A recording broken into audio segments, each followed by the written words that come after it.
Sino nga ba ang mag-aakalang ang batang dati ay taga-igib lang ng tubig at tagabuhat ng sako ng kopra sa Cebu ay magiging nag-iisang 7-time PBA MVP ng Pilipinas?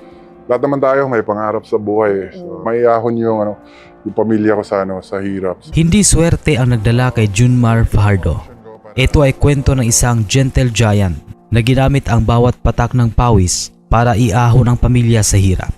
Ngayon, hihimayin natin ang buhay ng The Kraken bago ang mga trophy at milyon-milyong kontrata. Lumaki si Junmar sa Pinamungahan, Cebu. Simple lang ang pangarap niya noon, ang makatulong sa kanyang mga magulang na sina Tatay Bonifacio at Nanay Marites. Taga-igib at taga-buhat. Dahil sa laki niya, siya ang inaasahan sa mabibigat na trabaho. Kahit anong hirap, pinagdaanan ko. Hindi siya mahilig sa basketball nung una. Mas gusto niyang magtrabaho para may makain. Madalas wala siyang sapatos na kasya sa kanya. Kung meron man, butas-butas na. Alam niyo ba na mas gusto ni Junmar noon na maging seaman? Para sa kanya, iyon ang pinakamabilis na paraan para makatulong sa magulang. Uuwi ka sana sa probinsya. Siyempre, gusto ko makatulong sa parents ko. Ang basketball daw ay libangan lang sa piyesta. Pero hindi ka pwedeng magtago kung 6'10 ka. Nakita siya ng University of Cebu. Dito nagsimula ang hirap. Mula probinsya papuntang syudad. Mahiyain si Junmar.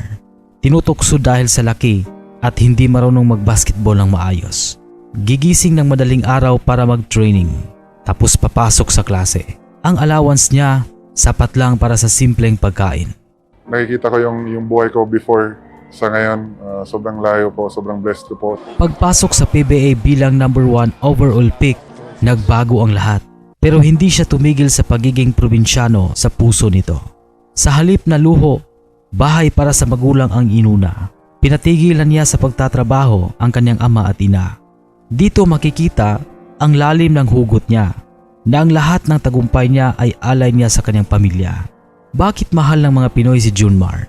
Hindi lang dahil sa 7 MVP, kundi dahil kahit nasa rurok na siya ng tagumpay, marunong pa rin siyang lumingon sa pinanggalingan. Hindi siya nakikipag-away sa court.